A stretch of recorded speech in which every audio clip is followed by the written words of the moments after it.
Three news stories for you. Before that, an update. Yesterday, I told you about a drone strike, more than one drone strikes on the UAE, United Arab Emirates, Abu Dhabi, state of the UAE was targeted, and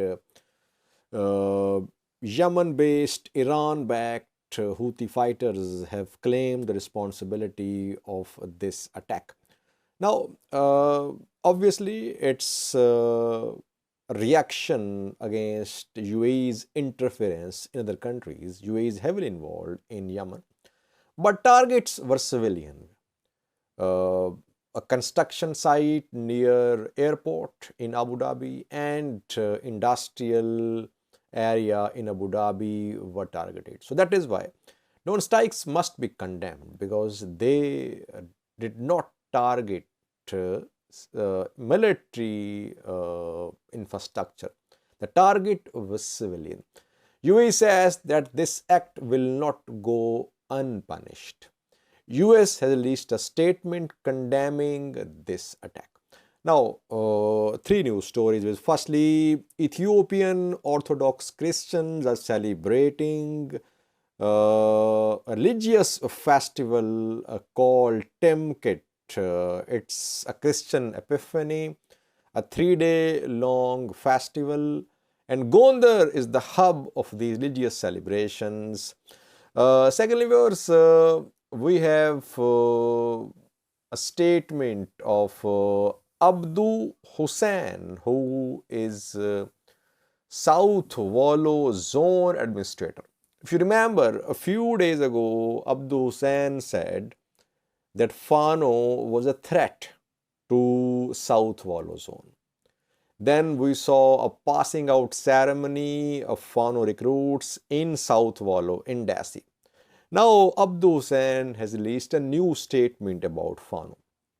Thirdly, we have Sudan, where a civil disobedience campaign is going to start. Some Sudanese professional bodies have announced the start of this campaign from tomorrow. And lastly, a new story from Oromia. We know that drone strikes are happening on Oromia. OLA has made claims. Some evidence has also been shared regarding drone munitions, remnants of drone munitions found on the ground in Gidami. People were asking questions about the place from where these drones were operating. Now we have some satellite images for you showing that Ethiopian Air Force is using another airport as its drone base. The airport is in BG, Benishangul Gumuz region of Ethiopia. Firstly, viewers, Ethiopian Orthodox Christians are celebrating a religious festival called Timkat in Amharic language.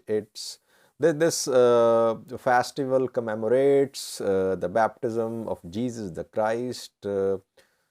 Street processions are taken out, public holiday are announced on Timkat, and foreigners travel to Gondar on this occasion. That is why yesterday reportedly 22 flights landed in Gondar. So Orthodox Christians from other parts of Ethiopia and from abroad, they traveled to Gondar to participate in Timkat celebration. There is atmosphere of festivity and celebration in Gondar, which is going to be the hub of the religious activities. Though Christians across the country, also Christians, they'll celebrate this religious festival. Now, secondly, viewers, Abdu Hussain is a South Wollo Zone Administrator. A few days ago, he released a statement. He said, Fano is a threat to the security of South Wollo Zone. Then we saw that a meeting was held between Fano leaders and Amhara regional government. Amhara regional government issued a statement saying Fano will not be disarmed. Rather, Fano will be strengthened. Now, Abdu Hussain, administrator of South Wollo, has changed his position. He has released a new statement. He says that South Wollo will recognize the sacrifices of Fano and other Amhara forces and militias, and awards will be granted to these militias and forces. And secondly, he says there are rumors that Fano is being disarmed. These are just rumors. So it's very much clear that Amhara regional government and zonal governments are on the same page, and they have decided that Fano should be expanded. It should not be disarmed. Thirdly, we have Sudan, where civil disobedience campaign is about to start. 40 Sudanese professional bodies have announced the start of civil disobedience movement from tomorrow. In yesterday's protests, 7 protesters were killed in live ammunition firing by Sudanese security forces. So while international players are trying to prepare an agenda for start of talks, violence is on the rise. Protesters are being killed by government forces, and professional bodies, they're not stepping back as well. Sudanese doctors have decided to withdraw from military owned and police owned hospitals. These professional bodies are at the center of these protests. They organize these protests, and despite use of force by government forces, yesterday's protest was 14th round of protest since the 25th of October, when this new wave of protest started. So let's see, can this civil obedience campaign be implemented on the ground? We'll update you tomorrow. Lastly, viewers, we know that drone strikes are being carried out on Oromia too, like Tigray.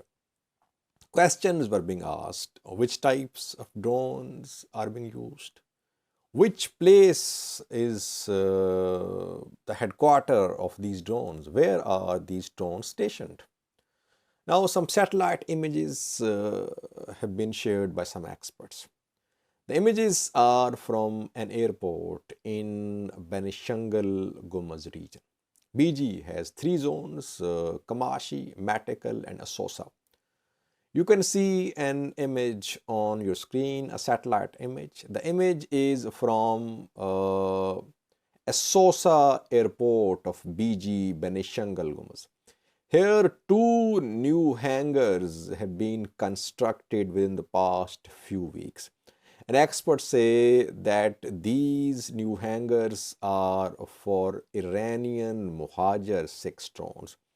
Iranian Muhajir 6 drones are not operated through satellite. They have a range of 200 kilometers approximately, and they are stationed at this place, and from here they fly and they carry out attacks on Oromia. In a previous video, I shared with you some pictures of remnants of a Ghaim 5 missile with which Iranian Muhajir 6 drones are equipped. Iranian Muhajir 6 drones equipped with Ghaim 5 missiles. They are parked in Asosa on this airport. From here, these drones are flown to carry out drone strikes on Western Oromia, places like West Velega, East Velega.